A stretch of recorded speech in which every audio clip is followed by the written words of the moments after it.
With tonight's program, we are going to be discussing funeral home collections. And so let's go ahead and just get started. And so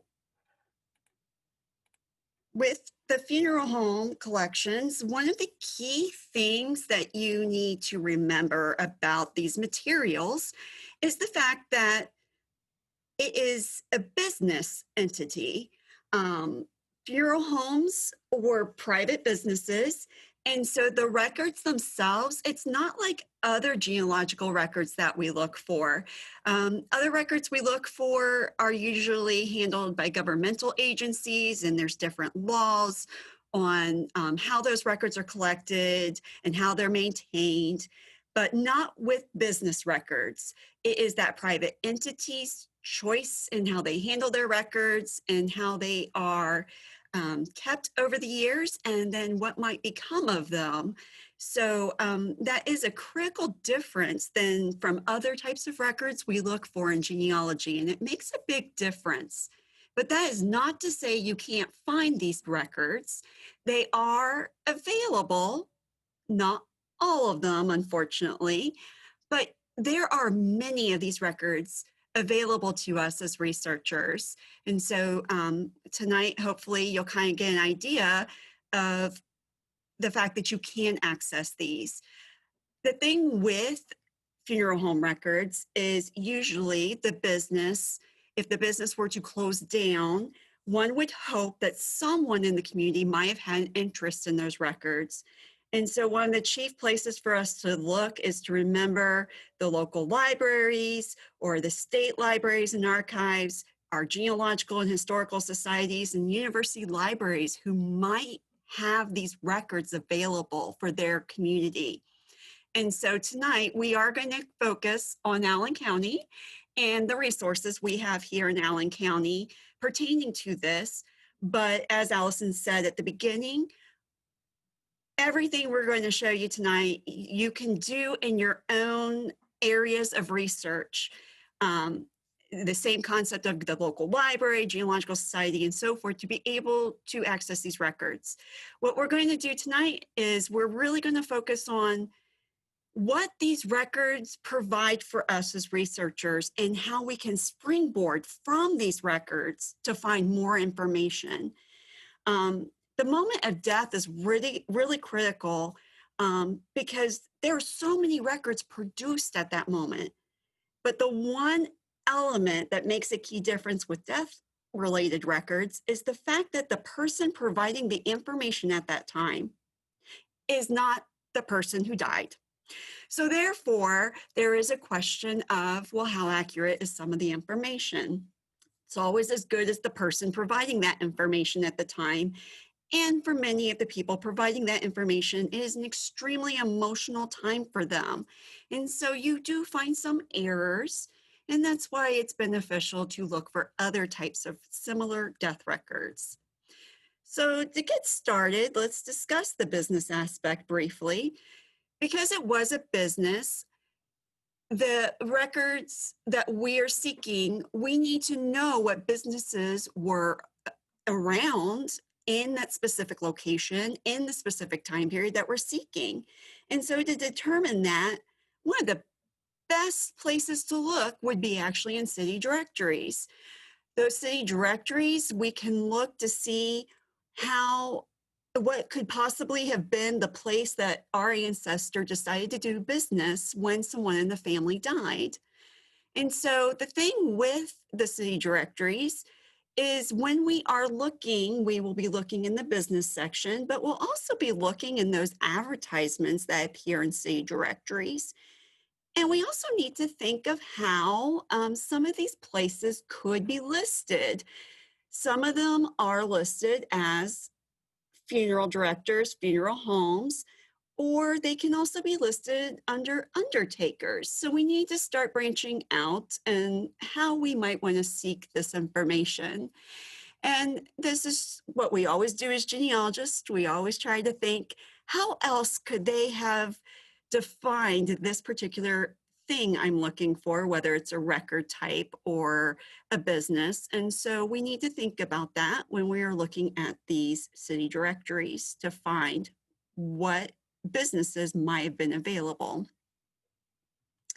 So using the Fort Wayne city directory, here's an example from 1930 in which even the front cover of the city directory, actually the second from the bottom advertisement for Chalfant and Cutchow is funeral directors. They do list Protestant. They have a funeral chapel, model equipment, and sedan ambulance. So more aspects pertaining to the moment of someone's death and the processing of the individual and the preparation for a funeral or cremation. When we think about the material that might come about for us as researchers, we need to think about what was going on in that moment with this business. So people would need to possibly hire someone to create tombstones, to create death records, to file them if that was being done in that time period, to file an obituary with the newspaper, transporting the body, making the arrangements with the cemetery, so forth. There's a lot of different things that went into the processing of the deceased person and preparing them for their funeral or cremation. And so these funeral homes handled all of that business. And so it was a big business. As you can see, here we have for 1930 in Fort Wayne, look at the number of funeral directors that were listed. And yes, some of these are repeats under the title of funeral homes. But then when you look over at undertakers, look at how many more businesses there were in the same year in the same city. And so these are the different businesses that you would want to consider if you were looking in this specific city in this specific time period. And then those advertisements, well, they're going to advertise their business the best that they can to get people to come to their business. And so because of their advertisements, whether it's in a city directory, we can even look in newspapers to see if there's advertisements in a newspaper even for these different businesses. So here we have, once again, that Chalfant and Cutchow funeral directors that's over on the left. And well, right above them, there's also the fact of the engraving business part to their business. Then you have the funeral directors in the middle, and of course, the advertisements for the undertakers on the right. And once again, this is all for the same city in the same time period, just showing you they wanted to make sure people knew what they had to offer. Notice on the one on the right, the one that is the first one says it's a distinctive funeral service, and they do offer an ambulance for the McComb and Sons mortuary. But right below that, for Rodendeck funeral directors, they state that they have a private ambulance with a lady attendant if desired. These are the business decisions that have to be made, and hence the marketing that helps us as researchers to locate these businesses now. So what we're going to do tonight is we're going to look at a number of individuals, and we are going to start with some death-related records, and we are going to find their funeral home records. But then we're going to bounce from there to see what else we can learn about these people from what is told in their funeral home record. So the first example I have here is for Richard and Bonnie Swartz. And with this example, we are actually going to just take a regular obituary that all of us have usually looked for our ancestors, and how immediately the obituary leads us to the funeral home record and some surprises involving this couple. This example is actually for a more current death. So here we have Richard Swartz, in which we have that he is 78 at the time of his death in August of 2003. Based on the age, of course, we can calculate he was probably born about 1925. We are told that he was preceded in death by his wife, Bonnie M., and that she died in 2000. And we're given the fact of he is going to be entombed at the Covington Memorial Gardens, and that the arrangements were made by the Tom Mungovan Funeral Home and were given their address. So based off of just this first obituary, I now know the funeral home that I might want to look at. So here in Allen County, we are very fortunate that there are some businesses locally who have provided their records to the Allen County Public Library and to the Genealogy Center. And so here is the opening header part of the genealogycenter.org website, which is in your handout, in which we can do a search in our catalog. And you can search for things like funeral home, undertakers. I usually like to use a location if possible. You can try different things, but because I know the funeral home for this example, I'm actually going to just do Tom Mungovan, since that was the name of the funeral home, to see what records are held here at the local library. So once again, I'm doing this for Allen County, but wherever you are researching, you can do the exact same thing with either that local library, the state archives, state library, your different societies and organizations, as well as the university library, to see if they have these records for your locality. When I do my search here for Tom Mungovan, I get my list of results. There are 2 results listed here in which I do get an indicator. There's like this link of chains, which is my hint that there might be some kind of digital link to this. And there is the other one that looks like a book. This is just one way for me to know that there are 2 different types of material here. And they are 2 different collections for the Tom Mungovan funeral homes. So I'm going to select the first one. And when I'm taking a look at it, I see it covers 1980 to 2014. And the gentleman that I'm seeking, Richard, died in 2003. So that will fit what I am searching. For here at the Allen County Public Library, I actually have to scroll to the bottom of the page to see the call number for the material or to see my next steps. And so it tells me here I have to click More Info tab because the location is online. And so the More Info tab is right next to the Copies tab. And when I go there, it gives me a basic catalog record, but it does indicate to me there's electronic resource, there's an online resource, it's an electronic reproduction. Sometimes it doesn't say that, but if it does, a clear indicator that we are looking for something that's digital. For here at the Genealogy Center, I highly recommend if you find this where it says general note and it says click on web address to reach selected resource, that is the way they state that it is an electronic resource and for you to go ahead and access the electronic resource. It also tells me basically I need to scroll down because it says the title from web page heading, which is at the very bottom of the page. It has a web link that provides me the link to the actual digital records. And so here we have the Tom Mungovan Funeral Home records. This funeral home business is a family business, and they were kind enough to donate copies of this material to our collection. And so the material has been digitized.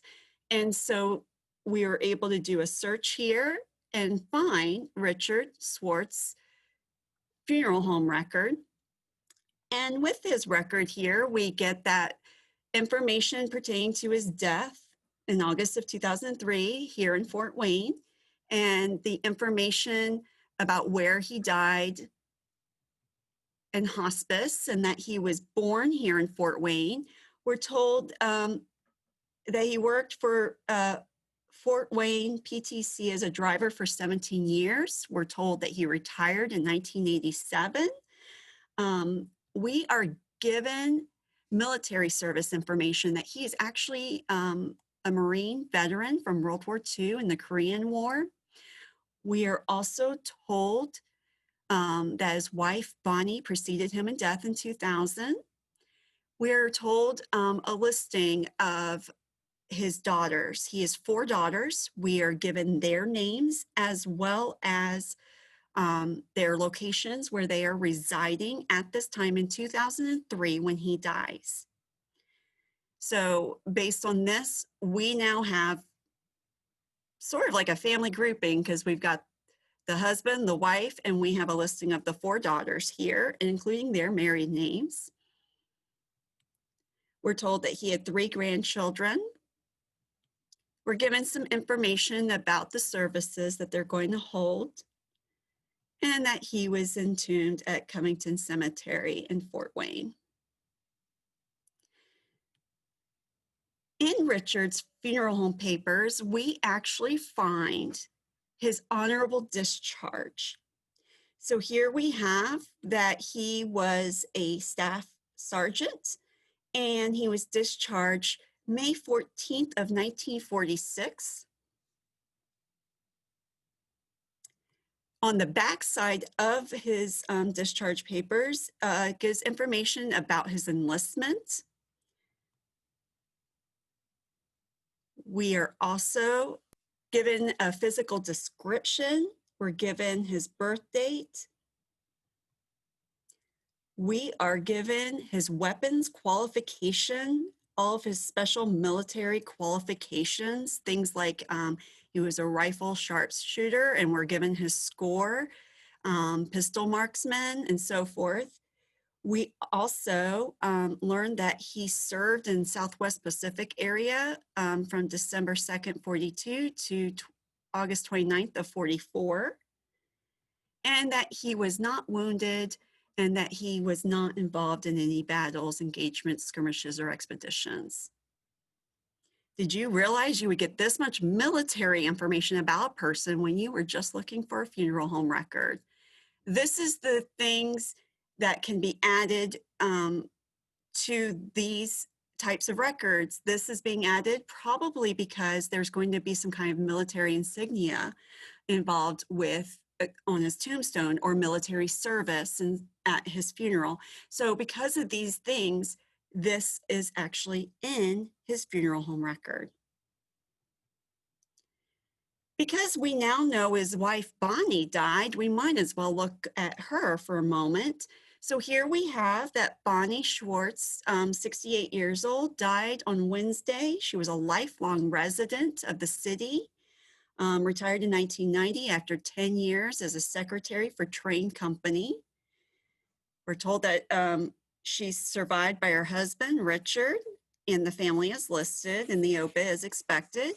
We're told that there's going to be a private service, and the entombment is, of course, going to be at the Covington Memorial Gardens. And, of course, the arrangements were made once again by the Tom Mungovan Funeral Home. So when we go to look at Bonnie's funeral home record, you would expect just to find the same details that we found in her obituary, in which you are correct. We do find the same information involving her death date, that she was born in Fort Wayne, lived in Fort Wayne for her lifetime, where she was employed, that she actually was a member of the Lutheran Church. We are told that she is survived by her husband, Richard. She is also survived by her 1 daughter, Anita Miller, and her 3 stepdaughters. So here we actually get information about that family group even further than what we had found in Richard's. We now have the delineation of Richard and Bonnie's daughter, or Richard and Bonnie's daughter, and then we have Richard's daughters, the other 3 daughters who were listed here, as well as where they were residing in the year 2000 at the time of Bonnie's death. We also are told that she had 2 sisters who preceded her in death, and that the quote she wanted for the news would be loved gardening and was an avid Cubs fan. So all that on a funeral home record. We're also told her mother's name. We're told she has one grandchild. We're given the service details and the fact that the entombment is going to take place at Covington.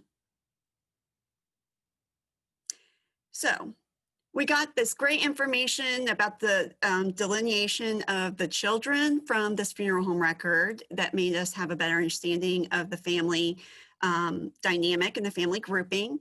We find out her two sisters preceded her in death. We're given her mother's name. Great quote for the newspaper. We're given her religion, which well then can lead to some other records like church records. But you know what else? Bonnie has another key piece to this family that was filed with her funeral home record. Here is Richard Swartz once again, and this is his honorable discharge on the date January 23rd of 1954. The previous honorable discharge that we had seen was from 44.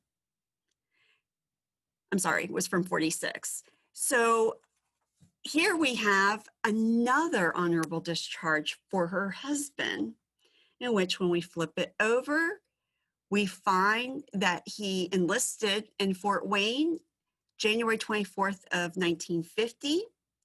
We learn about his previous service in the 40s, and then we also find out about his service in the late 40s into 1950. We are given that his rank at his discharge, his occupational specialty, we're given his service and where he served in the different areas that he served in Korea in the 50s, ranging from 1950 to 1951. We have his service number as well as the organization he was a part of, so his company, and that he was discharged in Fort Wayne, Indiana. Oops. At the very bottom, there is the fact that he re-enlisted in 1954 for a period of 4 years once again. And so this document is found in Bonnie's funeral home record as the wife of someone who served in the military. So just to show you what you can find just looking for a business record.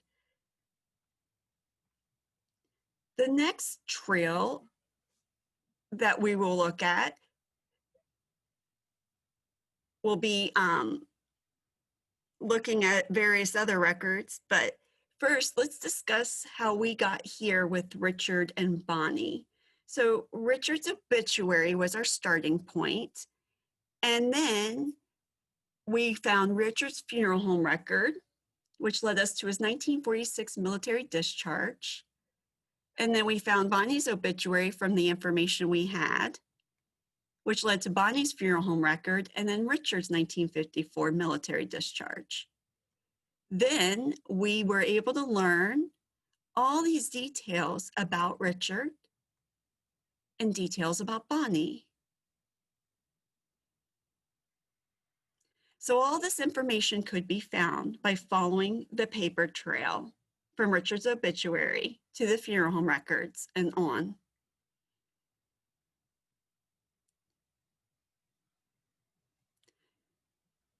So the next one we're going to follow is Frederick Hellwig. On this one, we are going to take a look at Frederick's death record, which will lead us to his funeral home record, which will help us learn more about this immigrant settler.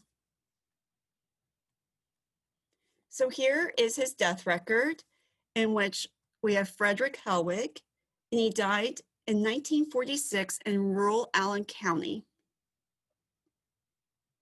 His residence is rural Allen County.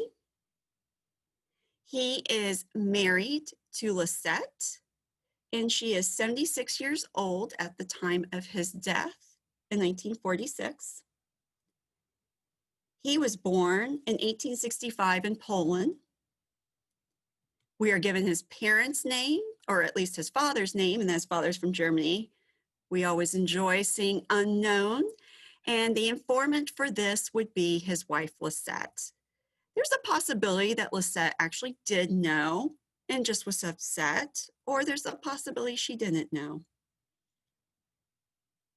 The burial took place at Greenlawn, and at the funeral home who took care of the body was D.O. McComb and Sons in Fort Wayne. So once again, looking at the local library, and for this example, it's the Allen County Public Library. We do a search in the catalog for McComb, the county, Allen, and the state, Indiana. And we discover that there are a few records here for McComb and Sons, or D.O. McComb and Sons funeral homes. And once we take a look at them, we can scroll through our catalog record. And as I said before, here at the Genealogy Center, if it's an online record, it will tell you that under location and tell you to select more info, in which we always look for that note that says general note, click on web address to reach selected resource, and scroll all the way down, in which we find our web link, and which takes us to the McComb papers.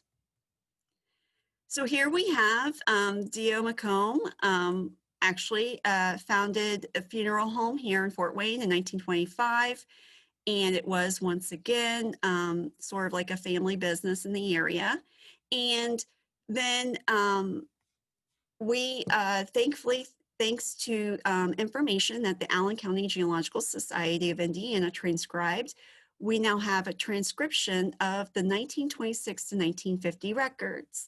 So though the records are not the actual records as we saw in the previous example, these still provide us good information for us to find more on our deceased individual.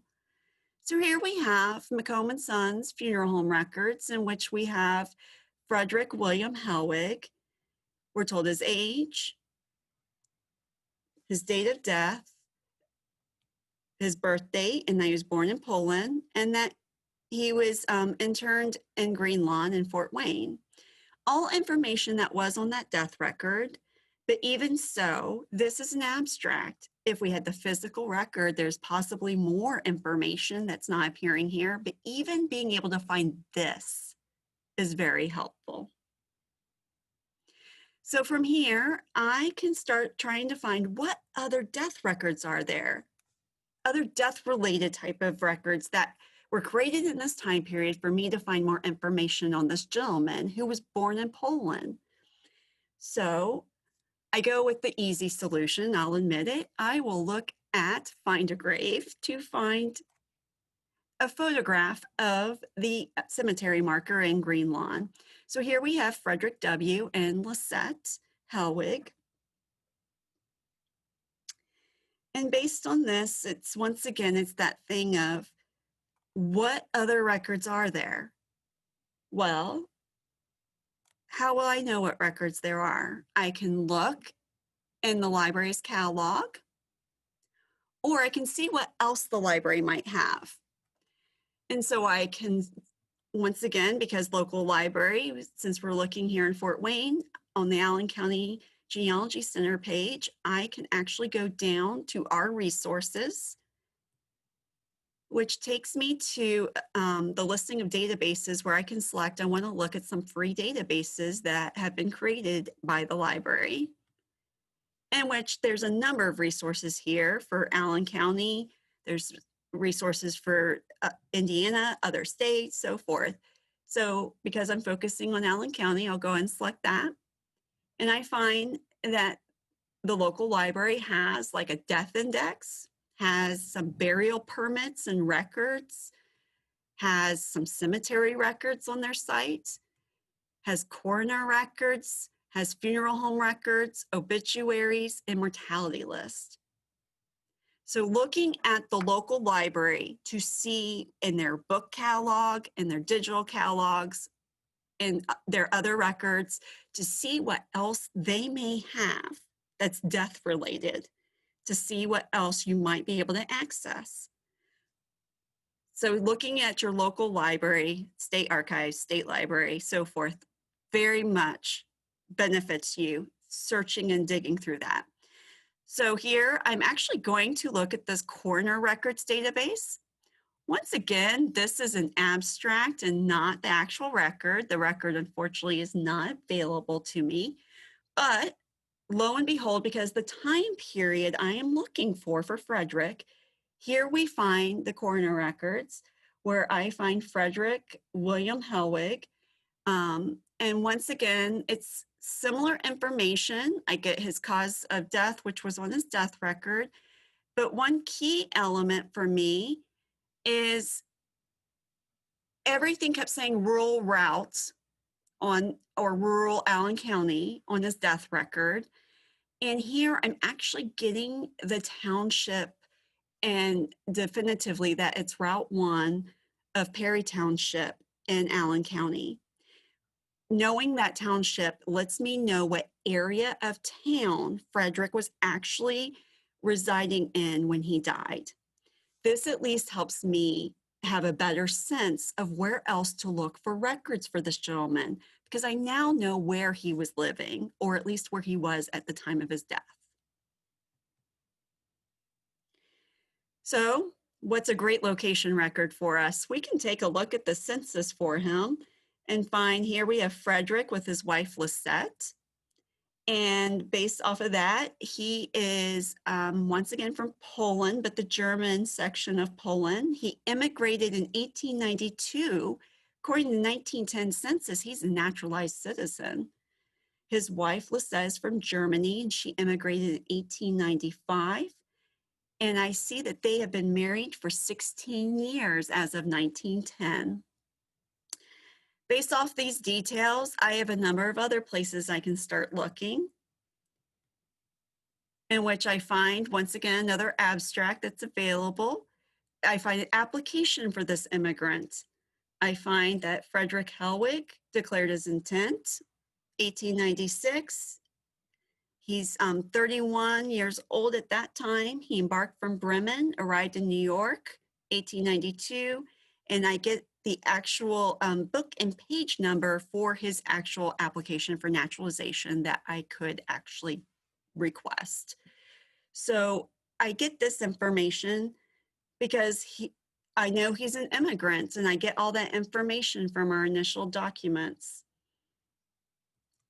From here, I can decide I want to know so much more about this immigrant, in which I can look for marriage records, and I can see more about Frederick and Lisette. So here we have that Frederick Hellwig is a resident in the city of Fort Wayne. He's 27 and a laborer. He was born in Germany, which makes sense, even though he's been saying born in Poland in the other records. But because of how Poland kept changing the boundaries and so forth, I know that he was also in the German-speaking area of Poland, that therefore he is probably in that area of Poland that was part of Germany at one point. I find also here the name of his father, Ernest. I also get the name of his mother, Anna, and her maiden name, Fengler. His bride-to-be is Lisette Dreyer, so now I have her maiden name. What is interesting here about Lisette is here we have this marriage in which Lisette, her residence at the time of them getting married, is Germany, and that she is 27.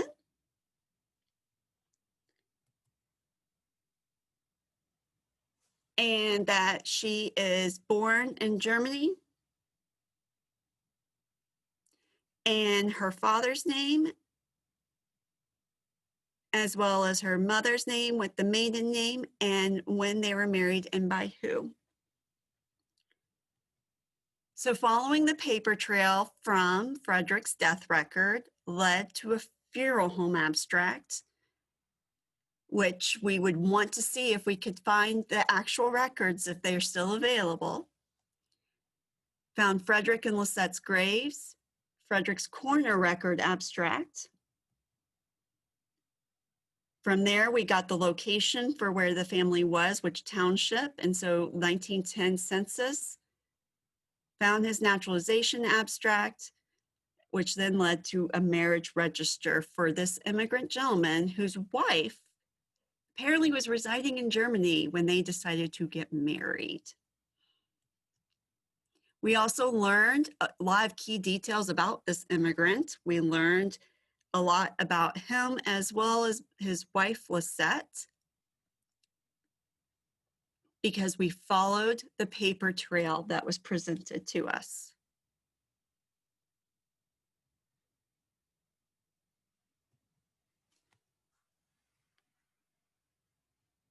So for the next example, we have Reverend Samuel Wagenhals, who is of Fort Wayne, and he was married to a young woman in the 1870s during a time period when women were not easily found on records.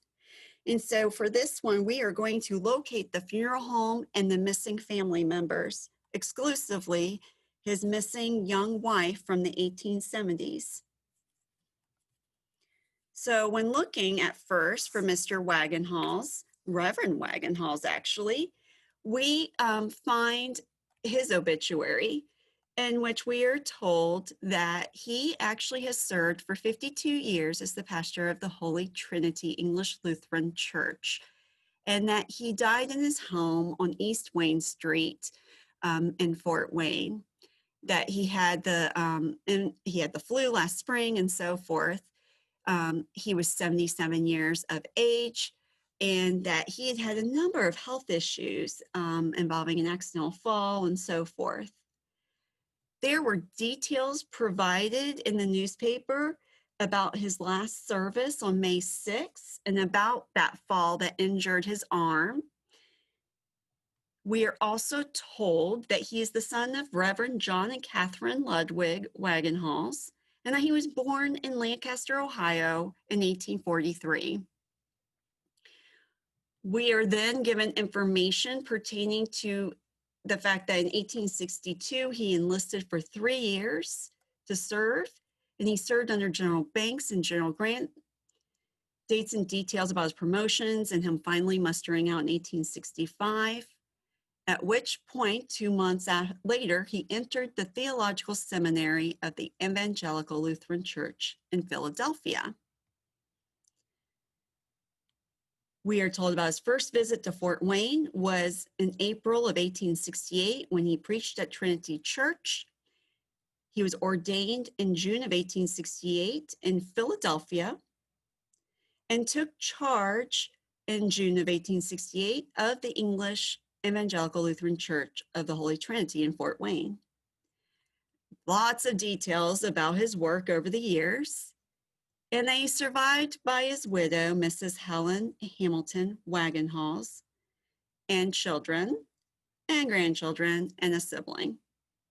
We are given detail about the funeral arrangements, which have not been made at this time, but that is probable that the body will lie in state at the Trinity Lutheran Church on Sunday. So with all this information, this is a very in-depth obituary announcement about this gentleman's death. No mention of his wife from the 1870s. So in the evening paper on the exact same day, we get the same information, except for the funeral arrangements, which includes that his interment is at Lindenwood Cemetery. It's the only new addition in the evening paper. So, going to try to find some information about Samuel. So the only thing I really have at the moment is the Lindenwood Cemetery. So I once again go to the local library, look at what's possibly available. Under the Our Resources, under free databases. We have these databases available to us for the county. And there were cemetery records here in which I can select the Lindenwood Cemetery burials and find a listing of the Wagenhals who are in Lindenwood.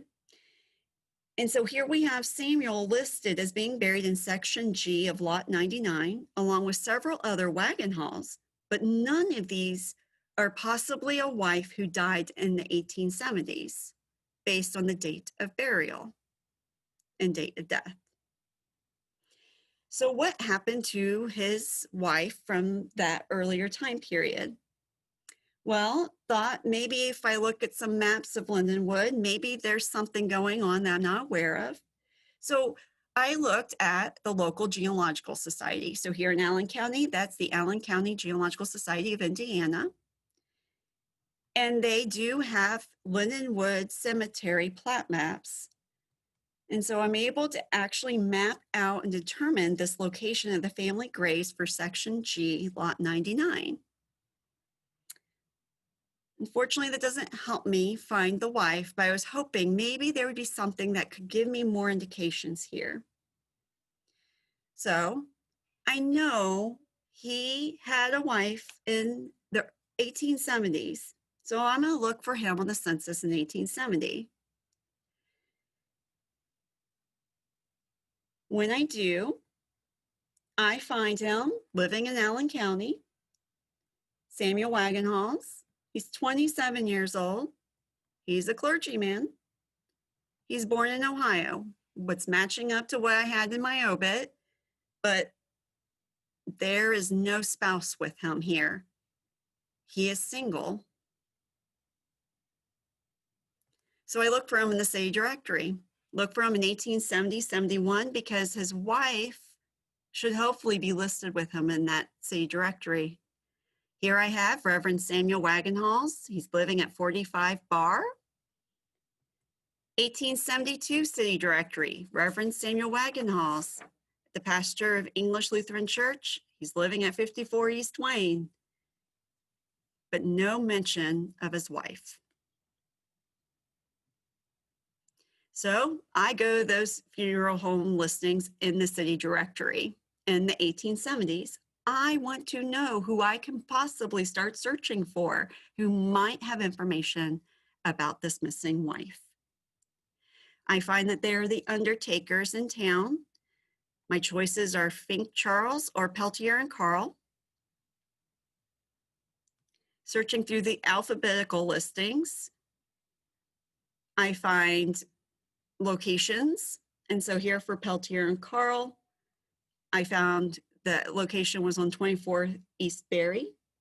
And so I decided to give them a shot first based on location, because Berry Street is near Wayne Street, where he was living in 1872. So I decide once again, I'm going to check out what the local library has, check out these free databases, and lo and behold, there are funeral home records that are coffin sales from Peltier Funeral Home that fits the time period I'm looking at, because I'm looking at the early 1870s. Here is the listing of the Wagenhals and the coffin sales for this time period. I have the Reverend. Their documentation didn't know who the coffin was bought for, but it was taken to Germantown. The Reverend also purchased another coffin for a child, September 16, 1871. And then the Reverend also purchased another coffin for his wife, September 21st, 1871. So I need to figure out what to do next to find the Wagenhals. I've got all these little details, but I can't find that wife from the 1870s who apparently, at least based on what we just saw, died in 1871, possibly, since a coffin was purchased. So with that estimated date, I can start looking in newspapers. The thing with looking in the newspapers, though, is some of the prints for these papers were really poor quality. And so some of these papers weren't indexed very well because of the poor print. So some of these papers actually had to be browsed because I have a date range and I'm determined to find this young woman. Here I find on September 16th, that's the date that was given for the purchase of a coffin for a child. We have the Fort Wayne Daily Sentinel reporting that there will be no service at the Trinity English Lutheran Church tomorrow on account of death in the pastor's family. Further along in the paper, I find this notice. Died Wagenhals on the 15th. Frederick, son of Samuel and Eva C. Wagenhals. So now I have the name of the child who died, and I have the name of the wife who has not appeared in a census record in Fort Wayne, a city directory in Fort Wayne, even though she lived in Fort Wayne. Think about that for a moment. This young woman who resided in the city, and this is the first document I could find that has her name, linking her with her husband and linking her with her child. Continuing browsing through the newspapers, because I had that September 21st date from the purchase of a coffin for a wife, I find here in the Fort Wayne Daily Sentinel, Wagenhals this morning died at 3 o'clock. Mrs. Wagenhals, wife of Reverend S. Wagenhals of this city. Her remains will be taken to Philadelphia, the home of her parents, tonight for burial.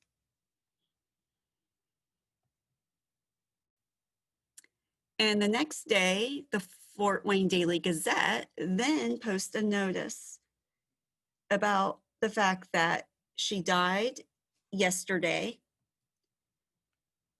and her residence was on East Wayne Street, that Mrs. Wagenhals was the wife of Reverend S. Wagenhals of the Trinity English Lutheran Church, and her last words were, "I trust in God." Her death was a painful surprise to all who knew her. Her remains were last evening taken to her home in Philadelphia. Several members of the Lutheran Church accompanying them hither. Services were conducted at her late residence by Dr. Skinner. Reverend Mr. Wagenhals lost an infant child a few days ago. He had only been married about 11 months. So this lady had lived in Fort Wayne for that brief amount of time, does not appear in any other records. And so far, the only one that's actually had her name is the one pertaining to her son's death. Continuing to browse the papers, I find that there may not be services at the church on account of the death of Mrs. Wagenhals. A week later, the wife of Mr. Wagenhals remains were taken to Philadelphia for internment. On account of the affliction and absence of the pastor, Reverend S. Wagenhals, services at the Trinity English Lutheran Church will be discontinued until further notice. And finally, November 11th, 1871, services will be held tomorrow at the usual hours in the Trinity English Lutheran Church for the first Sunday in several weeks. Reverend S. Wagenhals officiating. This tells you the mourning period for this gentleman after his wife and son's passing.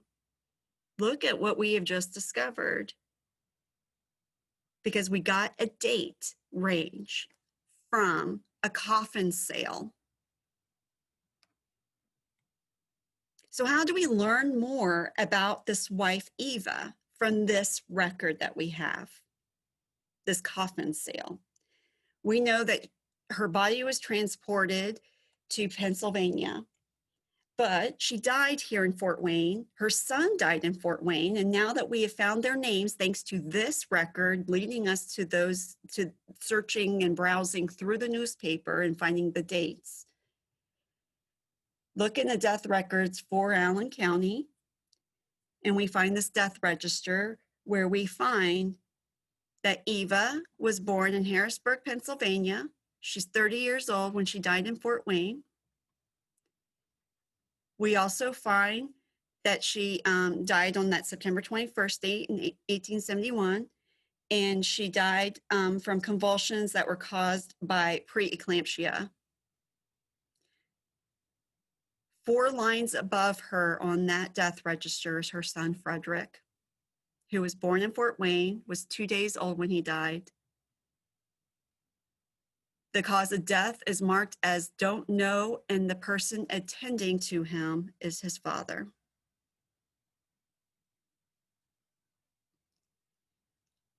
So Eva was transferred to Germantown. So searching for Wagenhals in Germantown discovered that with Eva's body being transported to Philadelphia, another doctor and undertaker actually documented Eva's death in Philadelphia. These details match perfectly to the Fort Wayne death record. And note, her parents listed here, Reverend C.W. Schaefer and Elizabeth. Based on this, knowing that she was only in Fort Wayne for that very short amount of time, it makes one wonder. Based on Samuel's obituary and the information about his military service, him then going and joining the clergy, and him being in Philadelphia from October of 1865 to June of 1868, and then he moved to Fort Wayne. We find here October 20 of 1870, Reverend Samuel Wagenhals of Fort Wayne married Eva C., daughter of C.W. Schaefer of Germantown, who is the father listed on that Philadelphia death record. Now we have a family for this young woman who briefly lived in Fort Wayne before her unexpected passing, thanks to details coming from a purchase of a coffin. So following the paper trail, we had Samuel's obituary, which led us to his cemetery index, some maps of the cemetery and his grave.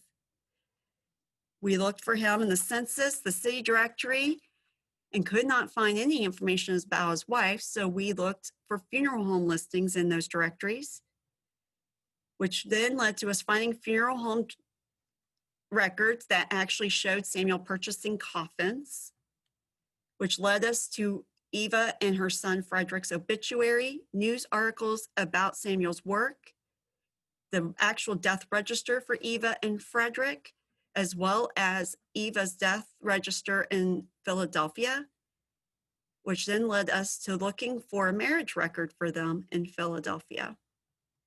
We learned a lot about this family, which is amazing considering that Eva originally is only named in that one newspaper notice about her son's death, as well as the fact that she's also named in her own death register. But otherwise, there's no other real documentation for that actually names her by Eva in Fort Wayne. So using funeral home records, we can start creating a paper trail from the details. We can take the details and just start searching the next record, the next record, and the next record based off of what we find in those records and follow that paper trail. When we hit a brick wall, we need to start branching out to what other types of death records might be available. And that funeral home records are a business, so that does not mean that they all survived. But because they're a business, we're able to find what the local business was for the funeral homes very easily using city directories or newspapers, looking for advertisements or other names of funeral homes that were listed. And then we can look at our local library collections, genealogical societies, and see what is available to us. Questions?